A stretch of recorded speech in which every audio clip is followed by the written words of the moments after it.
Welcome, everybody. Very good. Look, I think there's plenty of people in the room now, so I think it's good if we make a start. And first of all, just welcome everybody. Thank you so much for giving up some of your time today. And I really hope that by the end of today, that you walk away with either some inspiration, some tools, some ideas that you can take back into your business and really make a difference. For those of you who have not attended a think tank before, this is not just another webinar. We do try to make this as interactive as possible. So there will be times where there'll be an opportunity for you to both ask questions, but also to interact with your peers as well. And once again, for those of you who have attended them before, the reason we run this is really out of a passion to see the industry move ahead and people share best practice and ideas around what works, what doesn't work. So I really encourage you to take this back to your teams, back to your aggregator, back to the bank that you might work for, whoever you might be with, and really implement some of the ideas that you hear. And the other key thing for me is I believe it's important to surround yourself with people smarter than yourself. And throughout my career, and I've had the opportunity to work across a number of brands, I've really figured out that the best ideas and the people who really know what's going on in our industry is the people on the front line doing this day in, day out. So I feel quite privileged to be in a room full of everybody from across the industry today. So just going to give you a quick rundown of what the agenda looks like today. Sorry, just give me a moment. And make sure I click the right button. So yeah, look, just a quick welcome. And then I'll be introducing the topic and just setting the session up, talking about how to position yourself for growth. We'll be running a quick poll just to get some ideas from the group of where people are at and what they're wanting to get out of the session. Then James McCracken will be talking about how to grow your business, talking about, some strategies of how to overcome some of the roadblocks that really keep you stuck in a particular plateau in growth.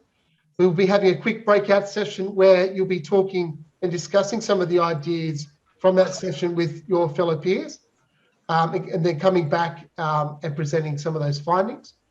And then we're going to hand over to the super coach, Peter Gilchrist, who I hope will talk a little bit more about not just the practical aspects of growing a business, but also explore some of the mindset that you need and how to get yourself out of the way when it comes to growing your business as well. And then we're going to have some Q&A that I'll facilitate also. And then we should close out by around about 2:30. So our guest panelists for today, other than myself, so those who don't know me, I'm Andrew. I'm currently the National Business Manager for Nectar Broker Brands. Previously, having worked across the industry in both banking and some large aggregation groups and broker groups, not naming names today, but also I've had my own business coaching business. I actually started out as a business coach originally and then kind of fell into finance and have always used those skills throughout my career as well. We have James McCracken from the Successful Advisor. James is, in my opinion, one of the best coaches in our industry. And that's not based on my experience with him. It's based on the experiences of brokers that I've worked with who have worked with him, who rate him highly, and I've seen him get some incredible results in helping people grow their business. Peter Gilchrist shouldn't need an introduction, but Peter Gilchrist is one of Australia's leading business coaches. Most of his work and career has been in the real estate agency industry, but of late has also been coaching some of the top brokers in Australia, and we're very happy to have Peter with us as well. So I'm just going to quickly introduce the topic for today. So we are talking about business growth, and in particular is how to actually make it past whatever plateau you find yourself stuck on. Whether you're used to selling 2 million every single month and you want to be settling 4 million, but you don't quite know how to get there, or you've been settling 4 million and you want to be able to settle 8 million and you just don't know quite how to get there, I think is really what we want to try to address today and help you position yourself in order to make the most of the opportunities that are out there in order to grow your business. When it comes to coaching, and I've obviously been coaching brokers for a long time, it's very hard not to fall into the trap of just telling someone they need to work harder or do more or go quicker or become more efficient. These lines are thrown out there a lot. And sometimes you attend, and I can say this because I'm not right now associated with any particular brand. Sometimes you attend these motivational workshops and you do feel motivated, and you go back to your business and you find yourself working harder than you ever have, but not necessarily getting the results that you want. And one of the things that I've picked up over the years is that most brokers are working very hard. The question is are you working effectively? Are you working hard on the actual activities that are going to take you to that next level that you need to get to? So I came up with a framework which some of you may have seen before, which is the 4 Ps. And it likens running your business to having a ladder. And I know that's a really weird analogy, but just go with me and let us explore this for a second. So the first P that a ladder has is potential. So a ladder has the potential to get you from the bottom of the ladder to the top of the ladder.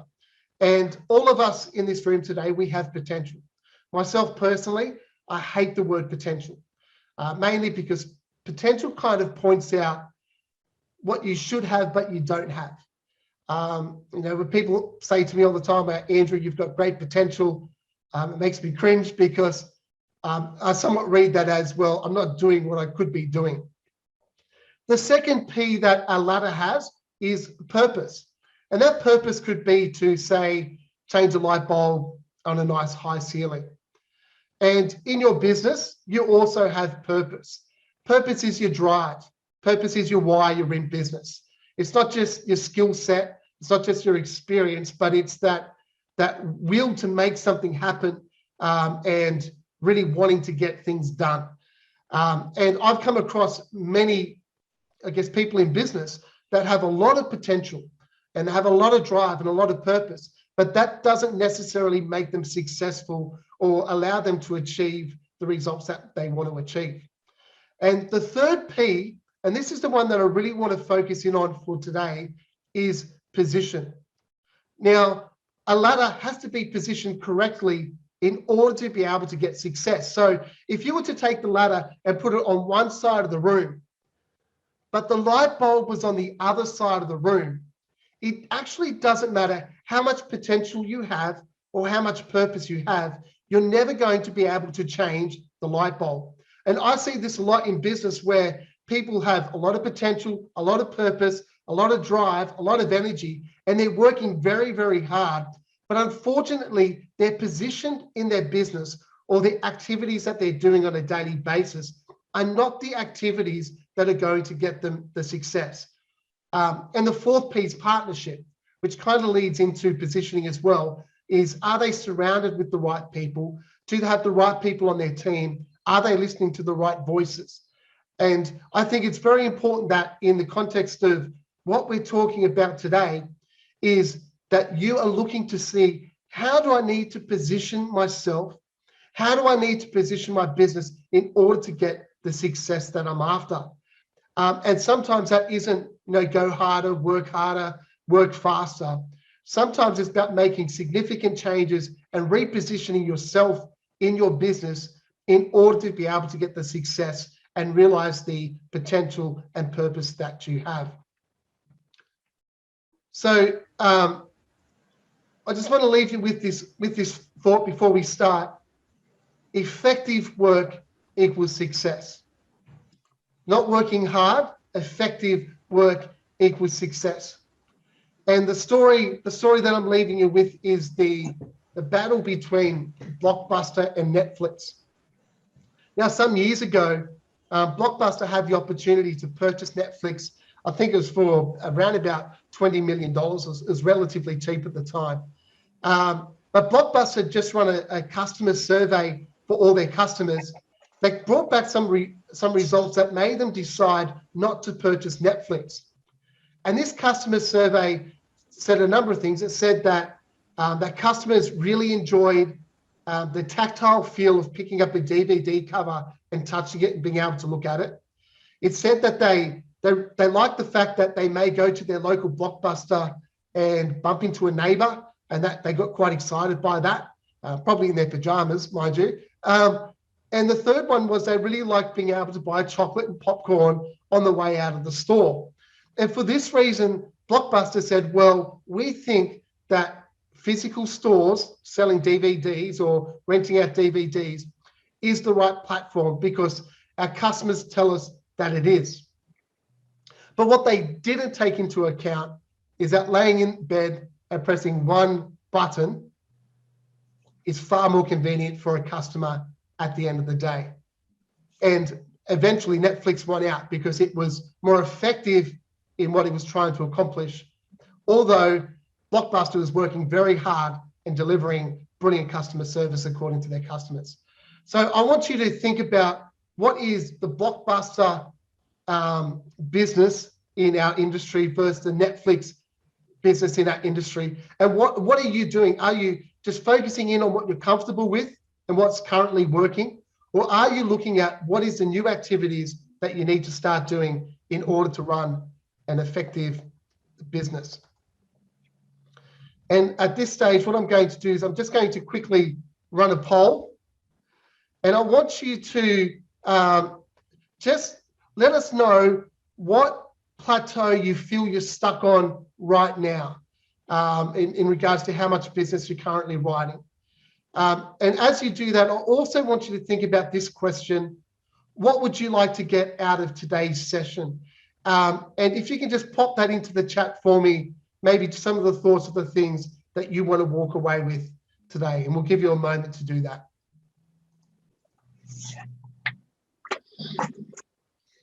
It's good to see some new businesses answering the poll.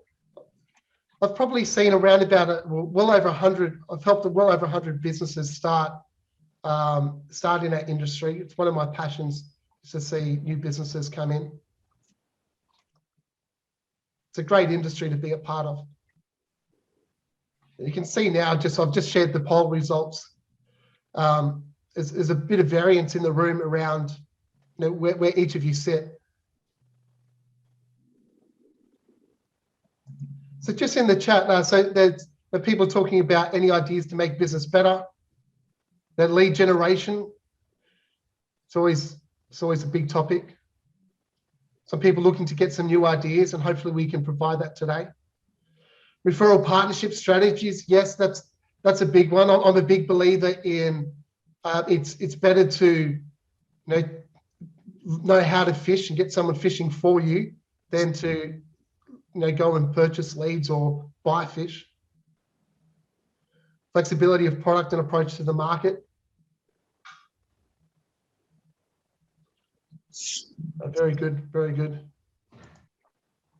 Now, what I'm going to do at this stage, I'm just going to hand over to James McCracken. So he's our first guest speaker today, and he's just going to, as I said, talk through some of the roadblocks that prevent people from growing their businesses, and hopefully provide us with some solutions as well. So over to you, James. Thanks, Andy. And I was just letting a couple more people in the room, so hopefully that worked okay. Doing a bit of a multitasking there. All right, g'day everyone. Good to be spending some time with you today. The whole purpose of why I've been invited along is to share some insights that as to some of the comments that are on here around taking business to the next level, introducing or operating the business with more structure, allowing the business to, just going back to one of the comments here, make the business better, and strategies to convert potential. That's an interesting one. Yeah, we'll have a look at some of that, but I'm going to give it through the lens or provide this through the lens of how you personally can be more effective with how you're spending your time as a business owner, not just as a mortgage broker. Now, particularly, and again, if you're a business owner, there's going to be things that you'll find your time and your energy is best spent on, rather than investing it into all parts of the operations of your business. Now, I'm just going to share my screen here. Could someone please let me know what they can see on the screen, or just let me know, can you see the words decision management? Decision management, yes. Okay, great. So just as we get into this, a couple of quick questions for you. I'd love you to quickly respond if you can. It's just 2 questions and you can answer them. Let me know how many years you've been in the industry, how many years you've been in, and just put a comma. And then I'm curious to know the second one, which is how many support people do you have in your business? Not how many extra brokers, but how many support people. I don't mind if they're onshore or offshore, if they're part-time or full-time, just if you could answer that. So if you've 2 years in the industry, you've got 2 support people, the answer is 2, 2. So if you could just share a quick bit of feedback, 17 and 4, 15 and 1, 18 and 5. Great. Thanks, Alex. 20 and 1, 2 and 0, 6 and 3. Bit of a mixed bag here. 7 and 1, 1 and 0, 25 and 1. Fantastic. All righty. 25 years. You would have been in since the infancy of the industry. Same with you, Dave. Great. Thanks, Steve. All right. There's a bit of a mixed bag, which is great. So decision management, let me just give you a bit of context here. Our industry is great at talking about time management, and we're also great at talking about some things that I think unintentionally cause brokers to lose focus on the key needle shifters in your business. I'll explain what I mean, and then I'll walk you through a practical example, and then we'll dig a bit deeper. So the industry as a whole focuses on this concept of, I want you to be efficient. I want you to be productive. We're introducing this new technology that will allow us to manage the workflows and automate certain parts of the process. And I don't know about if it's just me or if you're in the same circles where you hear the words efficiency, infinitum, and often alongside that is the word productivity. So that is something that I hear on a regular basis. I don't often, and as to Andy's point from earlier, I don't as often hear the words effective being used. So there's a big difference between being efficient and being effective. Can you just give me, again, just a quick bit of feedback here, just a yes or a no? Yes, do you hear the words efficiency and productive being used on ad nauseum? Or no, you don't. And, maybe you're hearing different things than I am. So just a Y for yes and an N for no. I'm just curious to hear. No, you don't? Garth, that's probably a good thing. Okay. Great. So there's a bit of mixed response. So if you're not hearing the words efficiency and productivity, in my opinion, that's probably somewhat good, because I think it's important to be focused more on the effectiveness of where your time, energy, and effort is being spent. I'll give you a perfect example, which might sound unusual for some of you, but I'll explain what I mean. There's a business we started working with, and the business owner was run off her feet, very, very busy, always doing a lot of work. And she is some 12 years in the industry as a broker. They're writing about 10 mil per month, and that's between her and her business partner. So the two of them combined, settling about 10 mil per month, which is a good number. And certainly, it feeds a good lifestyle in terms of income wise. They've got good support staff behind them. Yet, despite the fact that she's got a person behind her who is essentially a broker without the credit rep number, the business owner was spending evenings packaging up deals for herself and for her business partner, and doing that work so that they could have everything prepared for the next day. So I don't know about you, but what her goal was to try to do that work as quickly as possible so that she could then be getting to bed a bit earlier and reduce her evening time when she was working on average from about 7 p.m.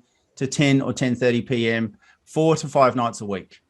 And that's just doing the admin work. And all, though it's well and good that she was attempting to make that quicker and do that better, it's my contention that it was not good use of her time at all. And so when we looked at what she was doing, we suggested that she stops doing that work altogether. She hands that over to her in-house credit analyst / para broker, and that she spends her time on the things that she's best at, that she enjoys, that actually pay the bills and make more money for the business. And that if anything, they get extra support behind the scenes rather than her spending 12 to X amount of hours every week in the evening after the workday, just doing that extra piece of work. Now, as you hear that, you might think, well, that's a no-brainer that she should be doing that. And I totally get it.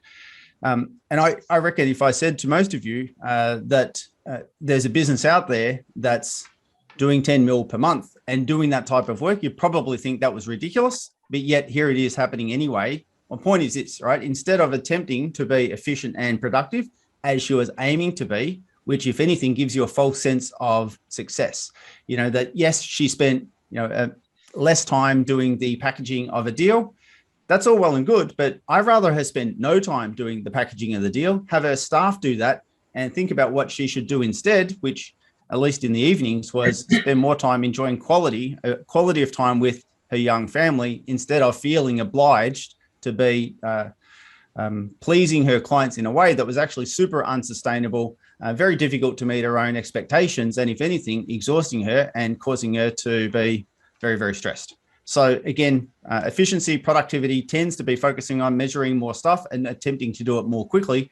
But I'm suggesting that actually what we want to be doing here is thinking about how do you stop doing certain things? How do you stop doing certain things? How do you simplify what you do? How do you then reallocate your time and your focus onto the income producing activities, or as we say, your zone of genius? And every broker almost certainly would be good at the client consultation, structuring the deal, may or may not enjoy the research, but probably do enjoy giving the advice and helping your clients get the right outcome. Most other things can usually be done by someone behind the scenes. Hence, I coined this term decision management. I actually coined this about 9 years ago when I was sitting down with a client who, again, at the time was pulling out his own hair because he was working hard, he was stressed, he was underperforming. So we're talking about potential. He had a huge amount of potential, but he wasn't realizing it anywhere close to what he could have been doing. It was because he was making decisions that were limiting his capacity to actually focus on the income producing high quality actions that were needed for the business. And so what we ended up doing was, again, just redesigning parts of where his time, energy, and effort was spent so that he could enjoy the work, he could sustain it, he could deliver great service, great outcomes, and get some support for the parts that didn't necessarily require his core skill set. So, by the way, that particular broker at that stage was settling about 10 mil and went on to do about 36 mil per annum. Actually, I think he was settling about 1 mil a month, so about 12 mil per annum. Went on to do about 36 mil and went from 5 days a week stressed and overworked to 4 days a week being effective and, yes, efficient. Why do we want to do this? Because in the absence of being effective, you might be efficient, you might be focusing and putting your time, energy, and effort into activities that feel like it's keeping you busy, but you'll end up potentially being more stuck and or more frustrated and or, I don't know if there's anyone on this call, but it's distinctly possible. And certainly it is the case with some of the conversations I have with brokers where you build up your trail book, you build a good client base, actually heaps of business finds its way to your front door, particularly if you've been in business for 7, 8, 10, 12, 15 years, if some of you have been. So your reputation precedes you. Generally speaking, you don't have a client acquisition problem at that stage. You've got a problem around being able to handle the amount of work coming in the door. And so if you don't have a way to sustain that and allow that to be manageable, then again, maybe not for some of you, but I certainly have conversations with people where they start to resent the success that their business is achieving. So the business is keeping them stuck, even though they've got a good income, they're not having the time to enjoy that. I'm just going to quickly check in because that was a bit of a statement there. Does any of that sound vaguely familiar to you at all? Just again, a Y for yes or N for no. I'm just curious to just calibrate and capture a tiny bit of feedback here. If you've heard of any of this. Okay. Thanks, gang. Look, I appreciate that. wasn't trying to do a mind read there, Whitlam, but like I said, it's just some of the things that I notice as themes in the industry based on, patterns of people's behavior. So what do we do about this? Well, we found out the other day that if you have ever seen the movie The Matrix, you've got one of two options. You can either take the blue pill or you can take the red pill. Apparently the red pill is the one that will help make the fix. So that's the one we want to be taking here. By the way, just full disclaimer, Andy, in case we need to do this, I'm not actually prescribing any medicine, and I don't suggest that you go out to the chemist anytime soon and actually take any on board. But here's what we want to do is we want to be looking at the root cause of your problems. It's very easy to be looking at the symptoms, what happens at the surface. But if we looked at what were the underlying reasons as to why that happened and addressed it there, which is usually to do with business structure, focus, decision making, then you'll almost certainly be able to address the symptoms that you experience at the surface. In other words, doing appointments after hours that you'd rather not do, doing administration that you'd rather not do, having systems and processes that maybe aren't as robust, as mature, as automated as you would like them to be. It's potentially because you haven't necessarily taken the time to look at what's the underlying cause as to why those problems are being experienced and what can we do about it. By the way, I'll give you a perfect example. One very close to home. We play basketball in the backyard, me and my family. And last night, my son ran outside to get the basketball and he came back in and he was showing a bit of skin hanging off his toe and there was blood everywhere. This is true. And so the symptom was skin hanging off toe, blood. The root cause, should have put shoes on. So had he have put shoes on, wouldn't have had the problem. So bad decision, and he had the impact of it. So decision management, not just time management. So what's the result is we want to have a sustainable way of operating. It's all well and good to have a fleeting moment of success, but we want this to be sustainable and manageable for the long term. And I appreciate and realize that some of you on the line who would be under 2 mil at the moment will probably be needing more leads. Quite a lot of the clients we work with, that's not really their problem because they've built reputation, they've built database, they've got continuity and so forth.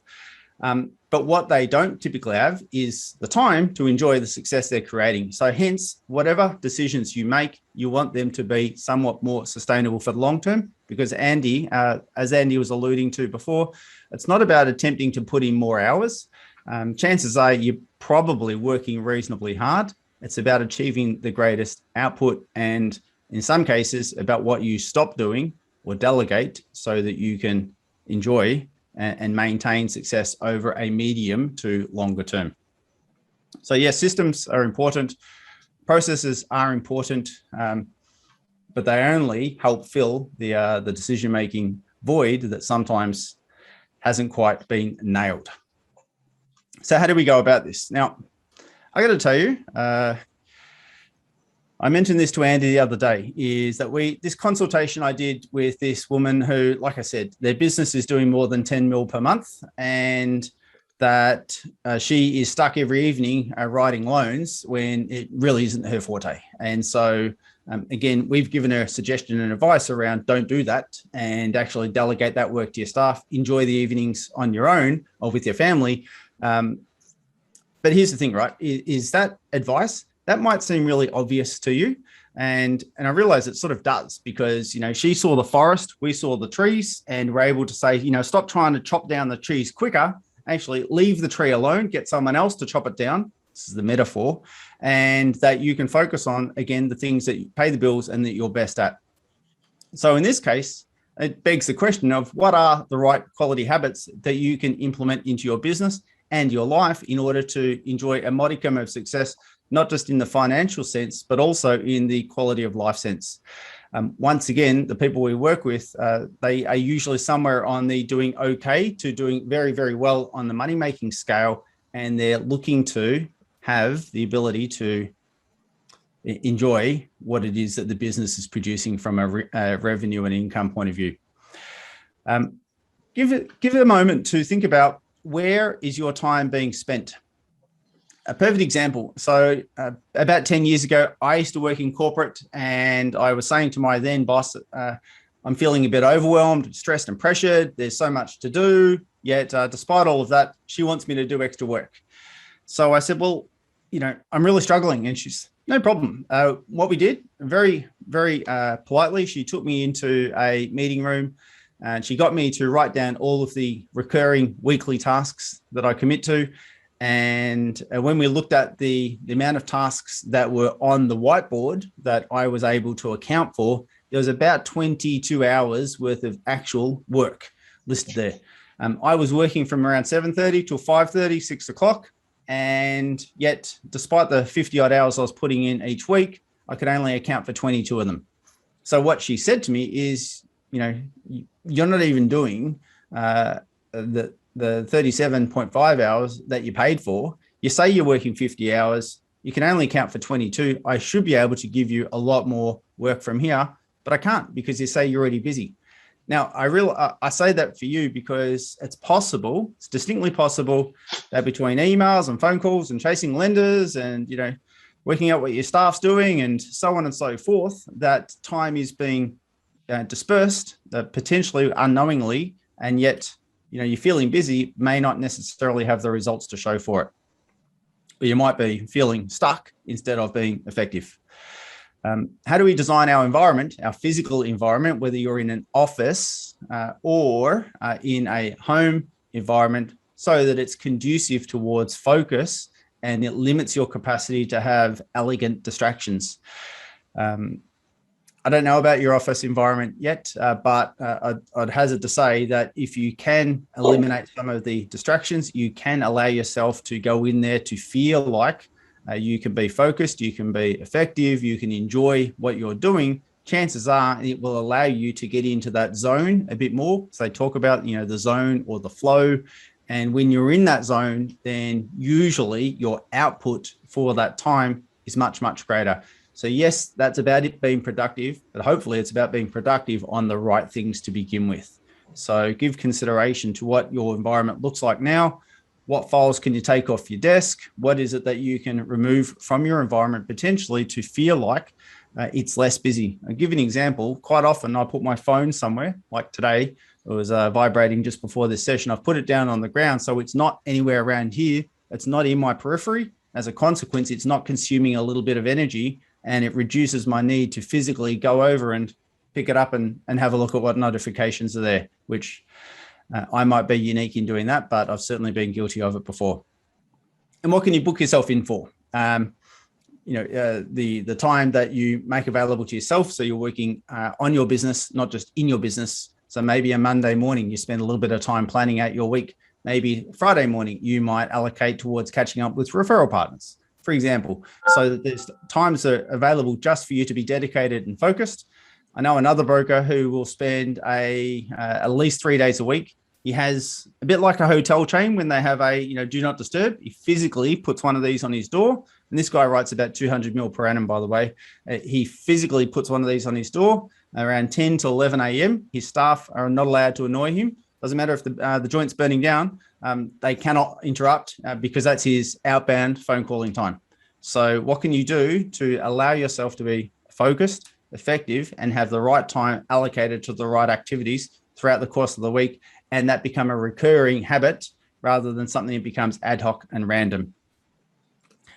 And then establish boundaries around your availability. So again, the woman we helped the other day, she deals with lawyers, doctors, and basically people that earn a lot of money because they take out big deals. She thought she had to be available for them around the clock.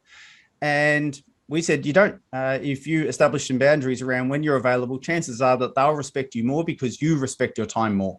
And that was a difficult statement for her to grasp, but it's usually fairly accurate. And as a consequence of her now beginning, albeit early stages, of establishing some boundaries, it will influence how her clients engage with her, rather than her thinking that she needs to be available to people at all hours of the day or night. Now, I don't know if that's if that's the value that you also believe in or uphold. You might think you need to be available to people all hours of the day or night, all hours of the weekend. I'm not saying it's a right or wrong, but it's a case of are the decisions you're investing into and the beliefs and the actions that sit around that, supporting both the income and the lifestyle that you want.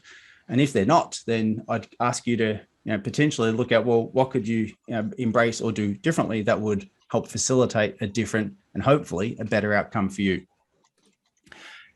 And then we've got a prompter here for our next action. So Andy, I'm thinking now might be a good time to run the feedback group based on some of those actions that we've just had a look at. I think you've got some questions around this. Yeah, I certainly do. So if I can just quickly share my screen again. So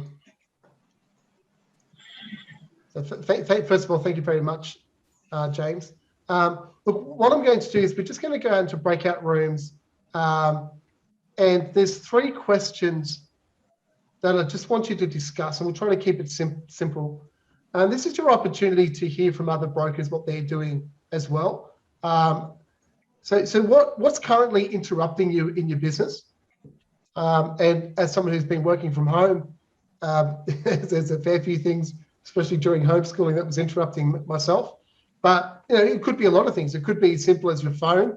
And I felt a little bit guilty, James, because as soon as you mentioned that, I just literally put my phone down from checking it. Right. So you called me out.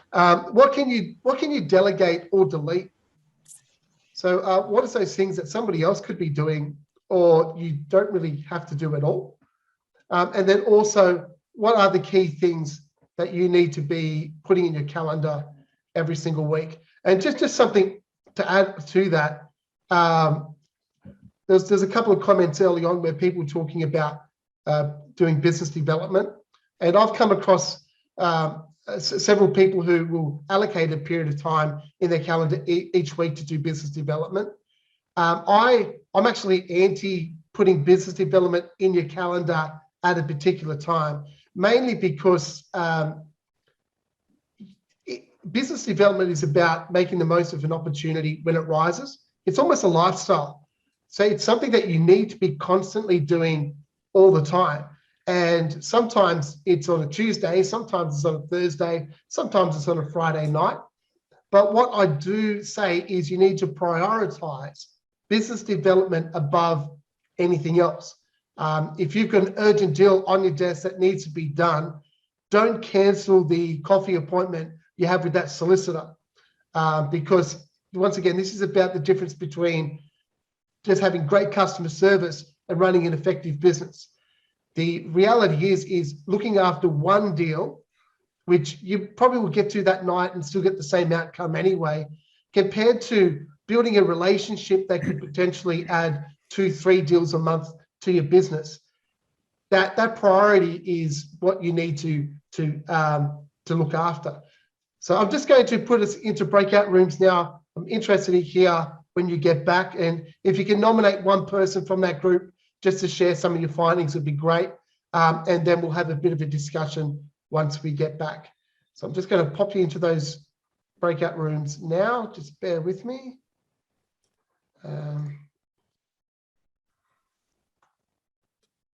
And I'll see you in about 5 minutes.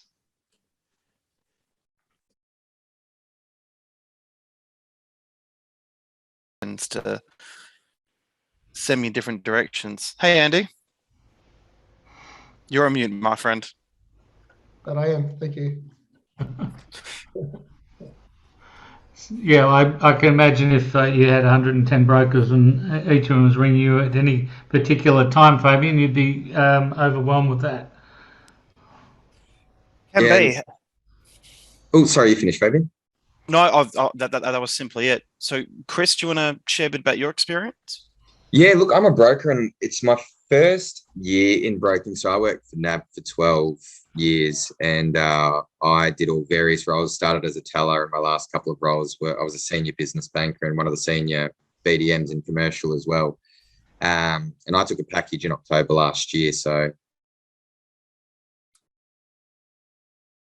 the phone, like, I should have taken the call. So it's a bit like that. But look, I really like that, and I've actually written that down. Design your environment to support your focus, James. I think that's key and paramount. I really need to do that. I think blocking times out would be beneficial. Oh, and we got Andrew as well. Ah, now he jumps All in. right. We've got the boss. I was just jumping in and out of a few rooms. See what people And to do. crack the whip on us, have you? Make sure we're doing the right thing, not just chit chat.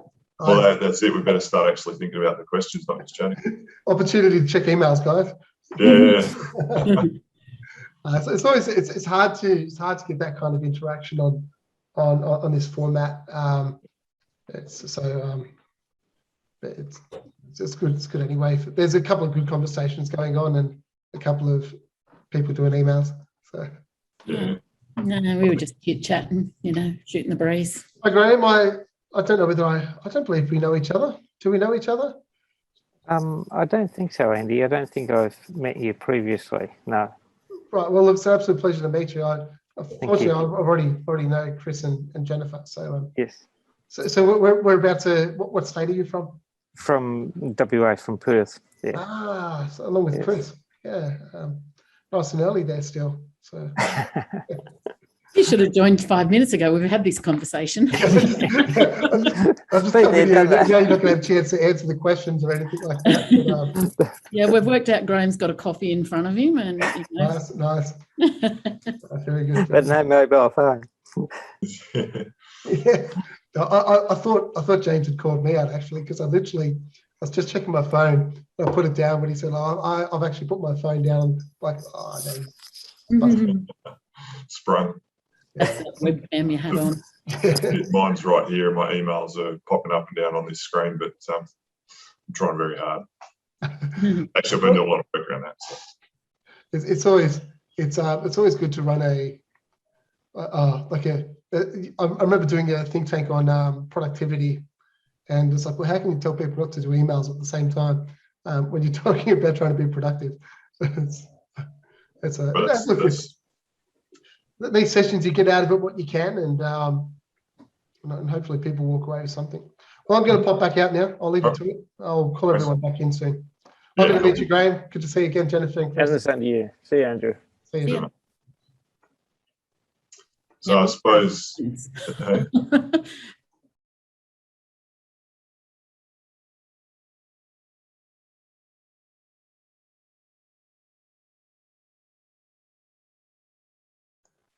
As everyone's coming back. Hi, Whitlam. Good to see you, mate.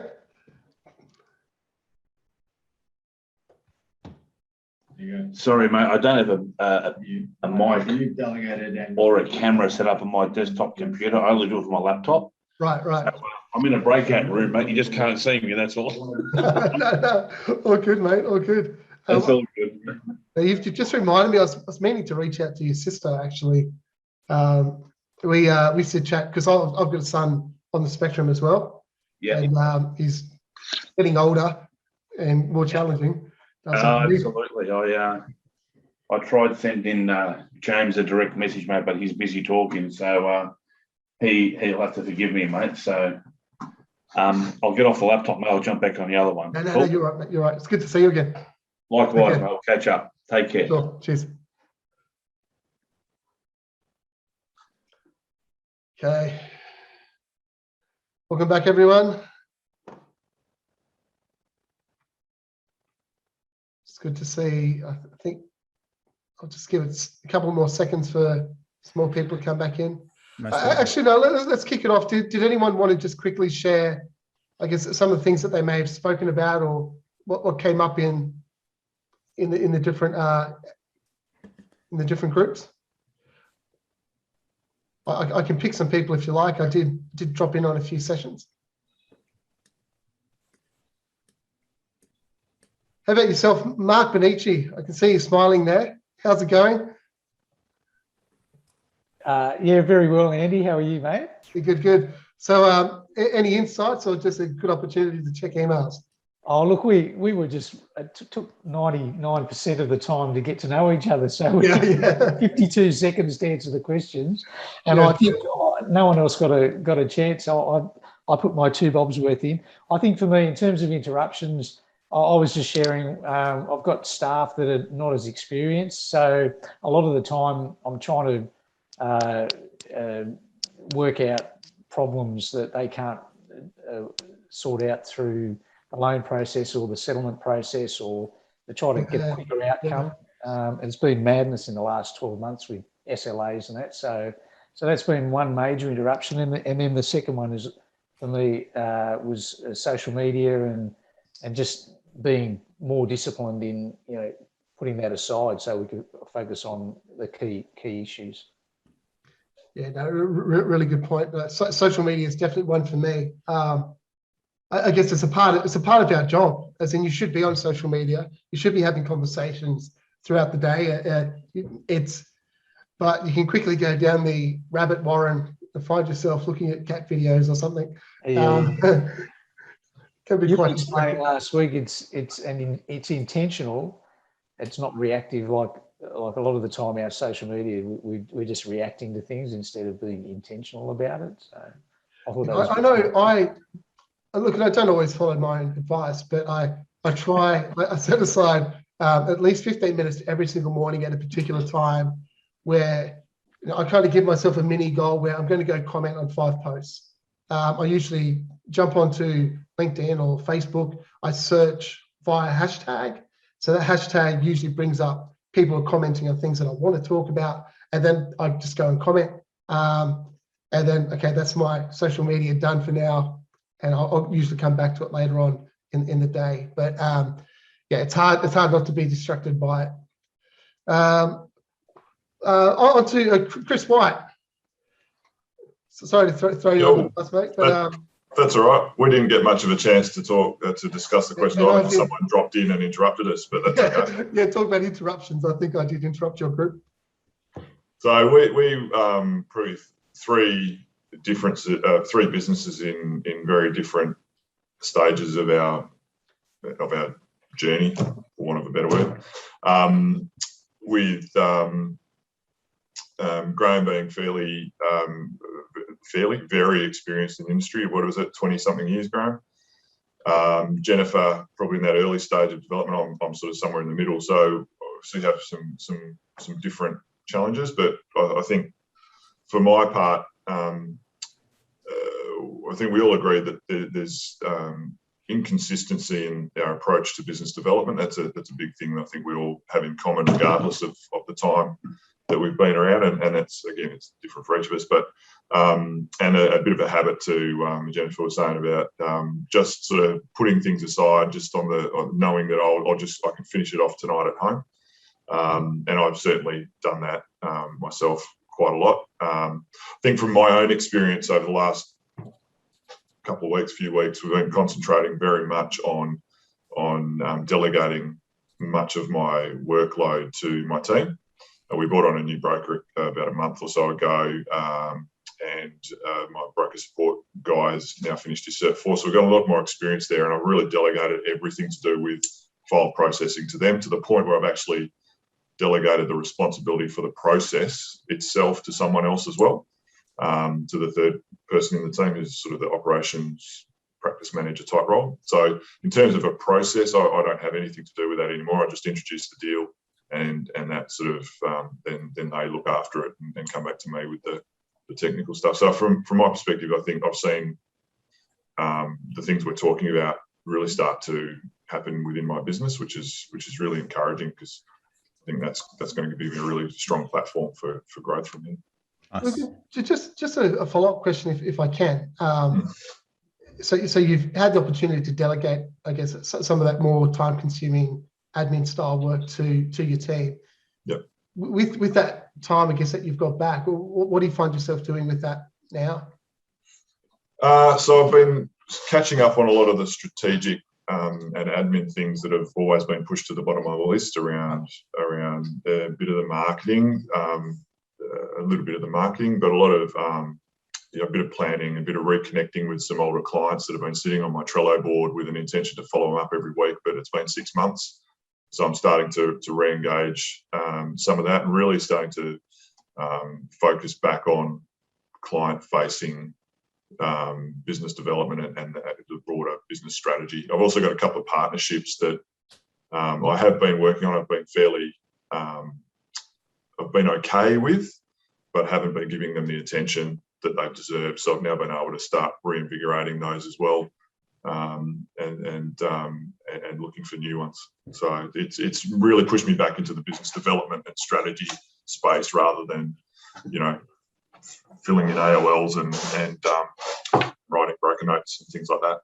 No, very good, very good. No, look, I really appreciate the insight. And for those who don't know, and Chris won't say it, he won the MFAA Commercial Broker of the Year for WA this year, and he's got a fantastic business over there in Perth that's growing quite quickly. Look, to just you know, one of my takeouts from that, and it's a saying which I've come across before. When you're growing your business, you're not growing. But eventually what will happen is your business will hit a plateau or a brick wall, which actually requires you to take a step back and grow yourself and grow your capability and grow and start thinking about some of that bigger picture strategy stuff, some of those partnerships you're looking at.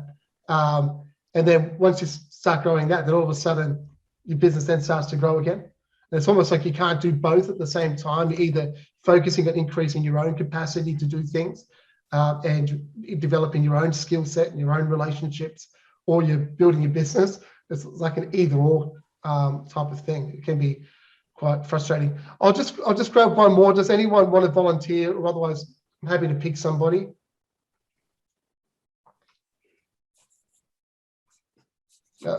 Fabian, are you still around? I sure am, Andrew. Thanks, mate. So we had a pretty interesting conversation. Chris, who I'm kind of sharing his story on his behalf, he's had a tremendous amount of growth. He's kind of doubled what his previous year's performance was kind of already, which is pretty impressive. But he's kind of up to his eyeballs at the moment with no admin, and in the chicken or the egg conundrum of he probably needs admin or support in his team in order for him to grow, but income can be sporadic and lumpy. So does he bring it on now or later? So, you know, me and Jeff kind of had a bit of a discussion and gave him some unsolicited advice as far as what our thoughts were. Yeah, that's probably one of the biggest challenges I come across is people negotiating, do I invest in my business now for growth, or do I wait till my business grows to invest? Good man. The answer always is you invest to grow, but it's very hard to spend money on something that you don't see a return for straight away. Actually, I'm just going to go to one more person. Benny, can I pick on you? Just because you're a business that I'm quite familiar with, and I've seen you grow through some of these plateaus yourself. To now you've got a pretty handy team up there in Newcastle and doing some amazing things. What's some of your reflections on how you, I guess, navigated through some of those plateaus, and what interruptions have you overcome? What's in your diary? What do you do in any given day, other than make hilarious YouTube videos? Everybody should watch. There's always time for that. I think outbound calls are really important to me, and that's my main job, is bringing the business in. So for me, that's really meant to be my priority, and getting to those calls, making the calls, and then you don't get hold of them, so you send a text, you send an email, and then I go about my day. But then calls come in and interrupt me, and I was talking amongst my breakout room that when I get a call, I want to jump on it straight away. But I'm actually being taken away from whatever I'm doing at the time, whether it be talking to another staff member or in the middle of a long email. So these interruptions are hard. So I really like to just dedicate that time to and have the discipline to stick to that plan. So locking away those 2 hours for, whether it be 2 hours for marketing or 2 hours for outbound calls or 2 hours for some loan scenarios, you really need to stick to that. And I don't do that at all. So I'm very reactive, where I need to be, take control of my day. Yeah, no, really good. Thanks, Ben. All right, I'm just going to continue on. I'm just going to introduce Peter Gilchrist. For those who have not dealt with Peter before, in my own personal opinion, I think Peter's probably one of the foremost business coaches around mindset and business growth in the country. I have the luxury of, he's one of the directors of the business that I work for, and so I do get access to him for free every now and then, and able to pick his brains. And I can, I guess, testify that for me personally, it's really helped challenge my mindset and helped me to stop doing a lot of things that I was doing that I didn't need to do. So I'm really keen to hear from you, Peter, and want to hear your insights and what you have to share today. So I'm over to you, Peter. Thanks, man. Thanks, Andrew, and good afternoon. We're a bit behind time, so I might speed this up a bit. Can you let me share screen? Yeah, sure. So the only real reason I'm here is I did 20 minutes at what was it called, National Broker Day with Dino, and there was quite a few people there said they wouldn't mind an extension of that. So if you're here from that particular session, very, very welcome, and I see a lot of other very friendly faces. If I just want to do this, it's just becoming a habit of mine that if you are in trouble in any way, talking about wellness, if you are absolutely overwhelmed up to your ears, it's making you sick and you don't know how you're going to cope, could you just please reach out and we will get to you very, very quickly. Andrew and I and James would get to you very, very quickly. We're here if anybody is in that particular situation. So for me, the other thing is I'm not a broker. I was involved in the growth of a broking organisation in New Zealand that was sold to AMP. I was a director shareholder of that, and then now having a lot of fun with Nectar. But I'm not here to teach you how to write loans. That's the last thing I want to do. And in fact, my belief is you shouldn't really listen to anybody, single freaking word they say, unless it totally resonates with you. There's three big lies, I think, that are out there in terms of training and coaching. The first one is that somebody else knows what's better for you than you do, which is, of course, is just nonsense. The second one is that they can tell you what to do and you're just going to go and do it. And if that was the case, we'd all be writing $10 million a month. And the third one is that you can watch somebody who's doing $10 million and go straight back to your office and start doing it, because that also is absolutely nonsense. I do believe that this is a very, very simple business. The idea is that you build a process that delivers the service. I'm going to say that again. You build a process that delivers the service.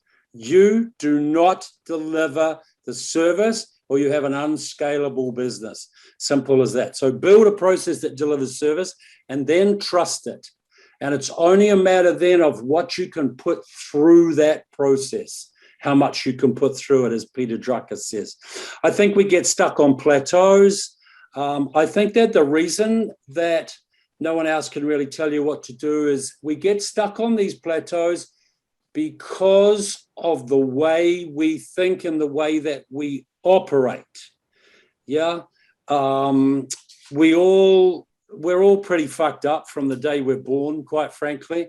It's only a matter of degrees as to how bad you are compared with how bad I am. And it's this messed upness that we have to try and work with to get some semblance of what it is that we want. And, you know, for a lot of us, we just keep cycling round and round on these plateaus. We get to 3 million and we stay there month after month after month. We keep doing the same stuff over and over again. And, you know, we just sort of call it fate. It's, you know, this is how I am. This is what it's like for me, and it's all nonsense. So I guess my invite is to get the base right and everything else will flow. That's what my experience has shown for me. So just see what resonates for you over the next few minutes. And I see we've got time for questions. And I was looking at some of the things that people have put on there. I thought, wow, I'm not talking about that. I don't think James is either. Maybe during question time, there'll be a good time to get into some of this other stuff. I do have a really good question or exercise for you to do as brokers and as managers. And it's an exercise that is meant to shock your thinking way over to a different side. And the question is, I want you to spend time with a page and work out what would a self-managed business look like for you. What would a self-managed business, one that you could walk away from for 6 months? You know, I hear, Chris, you're in fantastic shape where you're going, the space you're going into. To keep that moving, what would it look like for you to be able to take 6 months off? It is possible for everyone to do that. But we need to plan it, and we need to strategize, and we need to play with it and see what it would look like in your particular case. All right, so I just want to share screen. I'm really sorry, I haven't got fancy slides going on here. I just want to use a whiteboard. So just sort of look carefully at what I'm doing, what I'm writing, and if I doodle, it means I can get a better thought process going sometimes. So Ben, give me thumbs up. You got growth on the screen. Thanks, man. All right. So for me, there are 4 parts to growth. And please, I see Ben there. I see Alex there. I see Jennifer there. Some of you people could give this speech with your freaking eyes closed. So thank you for being here. I appreciate it. So for me, there are 4 parts to growth. This is a model that I use for coaching. It's a model that I use for sports coaching. It doesn't matter what I'm doing, I revert back to this. And it starts with awareness.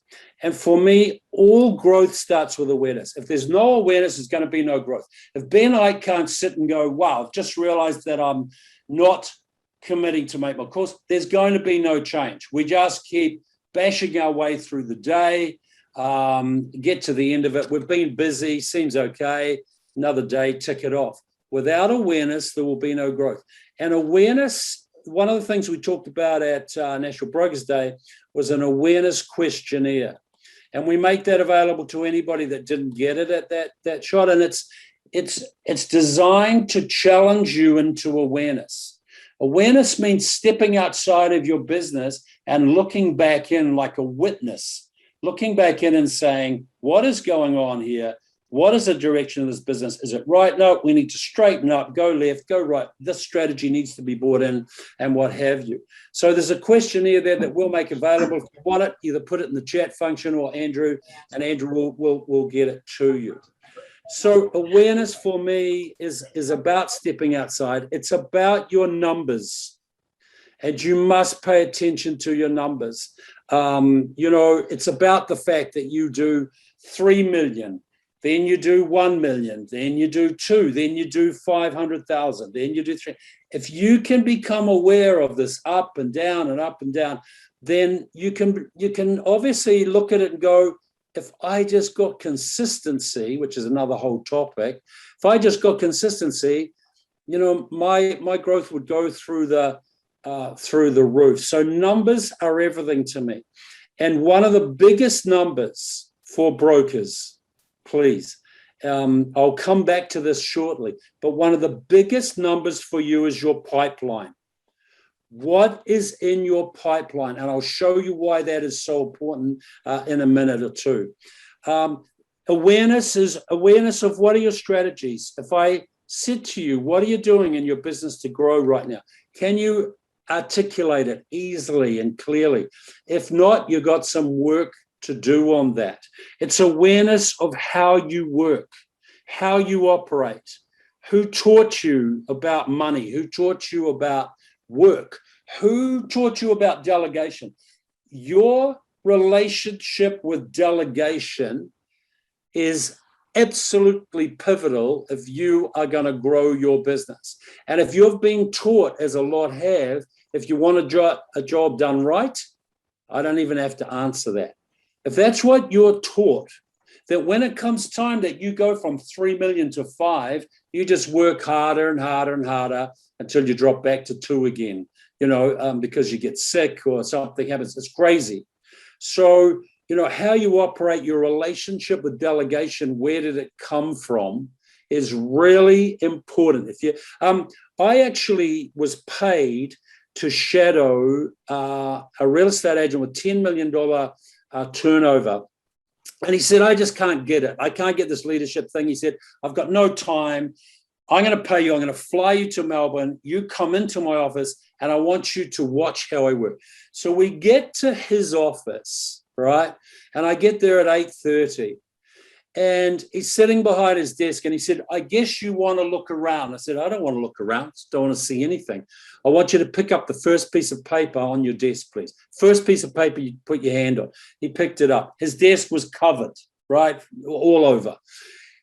I swear in 20 minutes, we got rid of that paper. First question was, is this your job? What's on that piece of paper? Is that your job? And he looked at it and he went, yeah, well, I thought, and he went, no, I guess somebody else could do that. I said, cool, put it in the pile, put it in the delegation pile. This is what you do every morning, first thing. I said, pick up the next piece of paper. He picked it up, said, is that your job? He said, no, it's not my job. I can give it to my PA. Fantastic, put it in the delegation pile. His desk was clear in 20 minutes. So what are you going to do now? So I don't know. I haven't got much to do. Said, now we can start to put meaningful, effective, as James called it, effective things in that time. So the first issue here is to create the time and then fill it with the right things. So this is awareness. You won't do it without awareness, okay? We need awareness is about finding out what your strengths are. We have a psychological profile that we use for brokers now at Nectar. Anyone has access to it through Andrew. It's not a toy. It's been ratified by, who is it? Which university caliper? I think it's Princeton University. It's something like 20 million people. It nails you within an inch of your life. If we put you through this psychological profile and it says, for example, that you have 92% accommodation, do you know what that means? You can't say no to anybody. To anybody. Yeah, it measures you on 22 traits. If you want it, just ask Andrew and we'll send you to a website. You can get it. You cannot say no to anyone. Do you know what that does to your day? It means you're still at work at 9 o'clock. It means that everyone that comes through your door, you go, just put it on my desk. I'll take care of it for you. That's what it does. If you have accommodation, if you have very low internal structure, it means you're unorganized. We can find out what these are. We can find out your strengths, and we can find out the places that you need coaching. Okay, this is awareness, massive part of this. Otherwise, you just get trapped in a plateau, and you keep going 2 to 1.5 to 4 to 1 to 500 back to 1. It's just bizarre behavior. So we need to get that consistency. The second part of this for me is about understanding what is the difference between GA and TA. GA stands for growth activity. TA stands for transaction activity. Brokers are, just by the nature of who they are, they get their head stuck up their asses around transaction. And I would suggest that even most people, and you heard Chris, the way he described that was beautiful, the transition. And there's others on the screen that we've worked with where the transition has to be from pencil pushing to GA stands for growth activity. It has to be from one to that. We're not talking about a little shift here. We're talking about 180 degrees, because most of you are 95, 98% transaction orientated. Now, can I also say that we can tell from psychological profiling if that's what you're suited to? Because if it is, it's unlikely you're going to grow your socks off from 2 million, 2.5 million. You just get too busy on the doingness. And it may be for you, you're better to be in a partnership where you do the processing. But the shift needs to be towards growth activity. What is growth activity? It's quite simple. There's only one, and it's called prospecting. Now, I have a 4 stage model on prospecting. I'm happy to come back and go through that with you as well. I'm not going to do that today. Essentially, those are two parts to prospecting.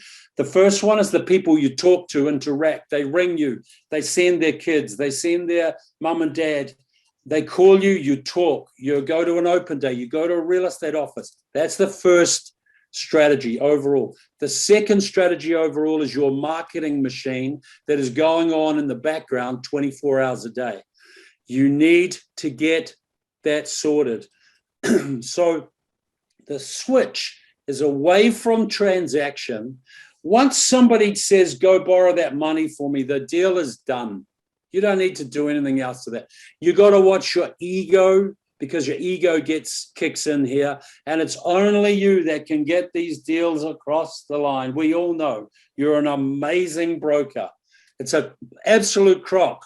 It's a total crock. You've got to stop being mortgage brokers and start being business owners. And for that, you need to flip this 190 degrees, 180 degrees over to becoming a prospect. And you need to become like Ben Ike, obsessed with lead generation. He is obsessed with it. Yeah, that's how it rolls. This mental shift, you're not going to do it because somebody tells you. You have to go inside. You have to think about it, have awareness. Say, why have I been trained like this? Why have I set my business up like this? This mental shift is the number one shift for you to change your entire business. Real estate people, real estate agents have to let go of the selling of a property. It sounds insane, doesn't it? They have to let go of the selling of the property. In Australia, a blind man in a blizzard could sell a house right now. The big deal is to get the property to sell. It's the same with you. Once you've got that deal done, give it to somebody else. For goodness sake, pay them to do it. So that's growth activity versus transaction. The third part of this for me is your capacity. Now, I need to speed this up. So your capacity, I want to know how long you want to work. I have a question that I'm asking people because a lot of us have been working from home and a lot of us in broker land still are. My question is, what time in the day is knock-off time? Because if you don't have one, I know what happens. You sit there till 6 o'clock, someone says tea, or you go out and cook your own tea, then you go back again. You got to stop that, okay? So what time do you knock off? I think the other one for me, the big question here is how many deals are you comfortable doing at any one time? At one time. And everybody will answer this. They'll say, I like to have 6 deals on the go. That's giving you one income. Someone else will say, I only like to be doing 3 deals because I give really good service. We're really carried away with this personal service. Please don't say Peter Gilchrist told you not to give good service. Nectar, we are obsessed with service and we're obsessed with growth. But don't get hung up that you have to be the one doing the service. The system delivers it, okay? So how many deals are you comfortable with delivering at one time? This level is your stuckness, and we all have it. If I've got 5 deals on the go, I'm comfortable. If I've got 8 deals on the go, I'm busy. If I've got 12, you use these words all the time. It's insane. It is out of control. There's only one thing you're going to do is fix that. You're going to fix it. You will go back to 5. So unless you use this word, one of my big words in coaching, have a look on the screen. Unless you use that word, you're going back to 5 eventually. You have to open into 12, into 15. And again, the only way you're going to do that is through awareness. Keep going back to talking to your coach, talking to people about, what is it about me that I have to keep control of everything. I think that this busyness factor leads into me. The biggest one you want to know in your capacity is what is in your pipeline. Why? Hear these words, I beg you. You need help before you need it. before you need it. If you normally do 6 deals a month and you look and you go prospecting, you become obsessed with prospecting, you've normally got 6 in your pipeline because that's next month's work. But suddenly, because you're making calls and doing the whole prospecting thing, which we can talk about some other time, suddenly your pipeline goes to 20. If you don't act, invest in your business right now, you will make a mess of it. And then you'll go back to 5 and say, see, I never needed a PA anyway. That's what happens. So we've got to get past that. You need help before you need it. Fourth part of this, to me, is accountability. And let me tell you, you're all adults, you're all very smart people. If you do 1, 2, and 3, you do not need 4 accountability. And in fact, when we're teaching growth at Nectar, what we say is, this is one of our biggest lines: give up on the outcome. Stop worrying about the outcome. Do what's on here. Go prospecting. Fix it in terms of process. Get your coach involved. Get overseas involved. Do whatever you have to do. Give up on the outcome and you'll be blown away by what happens over a 1-year period. So I think I don't want to go any further than that. Sorry, it's very quick. Andrew, if you want to take any questions for me or James, I think that would be better. Yeah, look, first of all, thank you so much, Peter. And as always, challenging my mindset on a few different levels already. And hopefully some of you have been challenged as well. Look, this is an opportunity. I think this is where the most value from this session can be gained. Is in this room right now, you've got Peter Gilchrist, one of Australia's leading coaches. You've got James, who I've already told you I've seen probably more brokers get successful results from working with James and some other coaches that I know of. You've got me in the room. I'm just here to facilitate. But also there's some other really strong brokers in this group as well, who I'm sure I can call upon to help as well. Does anyone have a question? Look, it looks like, and if you do have a question, can you pop it in the chat for me? If we don't get to your question, I will get one of the panel to follow up on that question as well. So it looks like the first question's come through, and it's from Mark Benici. Can you unpack the second part of prospecting, the marketing machine? Really good question. Yeah, I can, but it would take up. How much time have we got here? It's apparently 5 minutes. Look, I might just give an overview of that just quickly, Pete, if you don't mind. And Mark, you and I can chat a little bit later about some of this stuff as well. The marketing machine is what you can automate when it comes to marketing. So yes, there's prospecting, which is those interactions that you have. And that includes when it comes to social media, that's interacting on social media, answering comments, commenting, having conversations, giving value away for free online, selling offline. Marketing is not the conversations you're having, but what is the automated stuff that just goes out. So that's your tiles that go onto your social media. That's your EDMs that go out monthly. That's your automated comms to let someone know that their fixed rate's about to expire. They need to contact you. Your annual reviews, your little welcome gifts that go out to your customers when their property settles. It's those little things. You need to have that in place.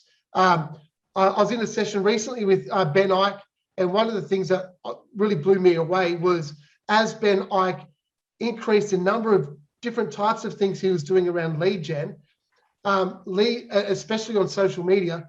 Leads from social media didn't necessarily increase by much, but leads across the board did. So the more he did around his marketing, the more leads he got from his referral partners, from his existing customers, from social media, from all these different places. So it's important that you don't stop spending money on marketing because it will rise all of your the number of leads you get from all your lead sources and channels. So Mark, yeah, cool. That absolutely right, Andrew. So this is the model that I use for prospecting, Mark.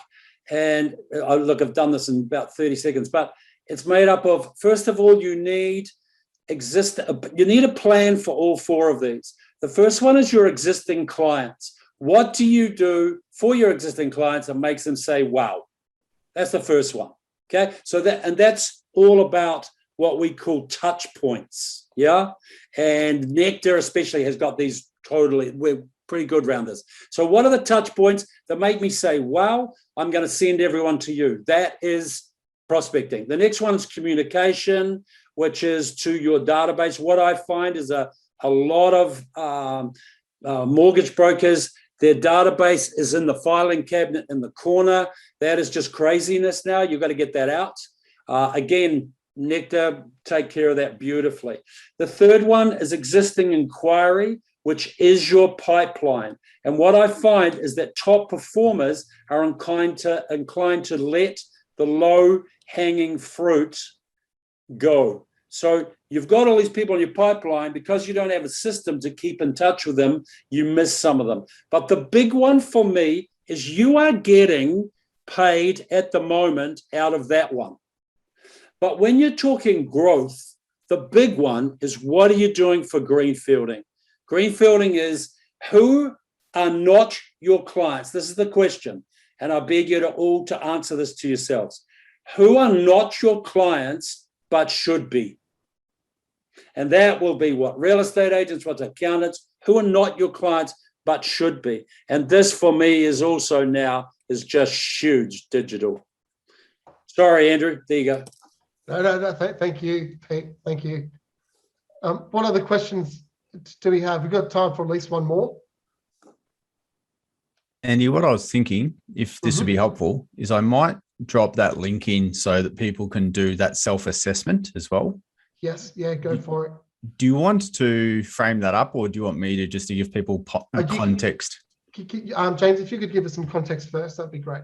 Sure. So I was talking with Andy the other day. We've created a resource for people that provides a bit of objectivity around the areas that they can do really well in, or that they are performing really well in, where there's some potential gaps, either deficiencies or opportunities to either streamline and optimize their performance. And in the framework we use, it's really clear, it's concise. I ran it by Andy the other day, and best as I understood, you thought it was going to be useful so that it could help people have some insights as to options and strategies that they can use in order to achieve their settlement goals, whether that's 30 mil, whether it's 60, or whether it's more. So it's a self-assessment tool.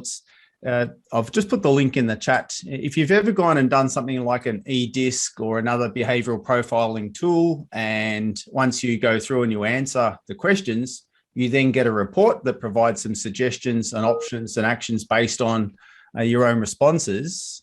It's designed to do this, but specific to running a broking business.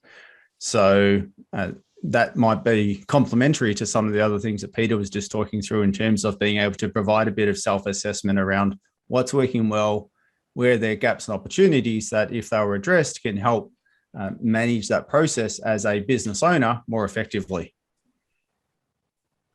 Very good, very good. Yeah, if you can just quickly share that, it would be great.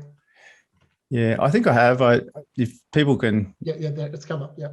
Great. So you need to go through the process, answer the questions. Once you answer the questions, you'll then be emailed out a personalized report based on your responses. Again, similar, your responses are going to determine what the information is that's in the report. Very good. As I said, room for one last question. If anybody has a burning question, be as specific as you like. Okay, we might leave it there. So look, thank you so much, everyone, for joining us today. I'm hoping that if you didn't get a whole answer to something, or you didn't get something that you could take away, that at least you got a thought that you can start to chase, and you go, okay, this is something I need to look into a little bit more. I do know that James is available to have a conversation with. Peter's a little bit more difficult to get in front of, as in he's quite a busy man. I don't usually do this, but I just feel off the back of this session, it's probably worthwhile I've just put a link in that if anyone does want to have a chat about some specific things in their business to get some advice, I'm happy to give up some time to do that. My promise to you is, yes, I work for a brand, and in our first conversation, I won't try to sell you anything. But if we have a second conversation, I will. But I'm happy to give away some stuff for free in the first conversation. And maybe if something's very specific, I may even be able to get Pete's involvement as well. Sure. But please reach out. It's just part of the reason why I run this is I've worked across both high touch